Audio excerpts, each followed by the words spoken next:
તો જે આગાહી કરવામાં આવી છે તે આગામી 5 દિવસ સુધીની કરવામાં આવી છે, એટલે કે હવે પછીના 5 દિવસ આપ જુઓ કેવા રહેશે. બિગ બોલ પર આપણે બતાવીશું જેથી કરીને વધુ સારી રીતે આપ વરસાદની સ્થિતિને સમજી શકો. 5 દિવસ ધોધમાર વરસાદની આગાહી કરવામાં આવી છે, એટલે કે આવતીકાલથી લઈને નવા 5 દિવસ કે જ્યાં આપ તમામ જિલ્લાઓમાં વરસાદ જોશો. તે પાછળનું કારણ છે કે 4 વરસાદી સિસ્ટમ સક્રિય થઈ છે. જે હમણાં બીજો ફેઝ હતો જ્યાં ધોધમાર વરસાદ હતો ત્યાં 2 સિસ્ટમ સક્રિય હતી, ત્યારે હવે 4 વરસાદી સિસ્ટમ સક્રિય થઈ છે. એટલે આ 4 સિસ્ટમ કઈ છે આપ જોઈ શકો છો. સિસ્ટમ નંબર 1 છે ઉત્તરમાં શિયર ઝોન સક્રિય થયું છે.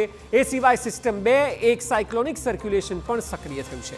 સિસ્ટમ 3 આપ જુઓ લો પ્રેશર વિદર્ભના પશ્ચિમ ભાગે સક્રિય છે, અને સિસ્ટમ 4 જે છે તે મોન્સૂન ટ્રફ બંગાળની ખાડી સુધી લંબાશે. એટલે આ 4 સિસ્ટમ કારણભૂત હશે ગુજરાતમાં આગામી 5 દિવસ સુધી ધોધમાર વરસાદ આવે તે માટે. આપ જુઓ રેડ એલર્ટ જે આપવામાં આવ્યું છે તે આપણે બતાવી રહ્યા છે. દક્ષિણના જ તમામ જિલ્લા છે, ભરૂચ, સુરત, નવસારી અને તાપી.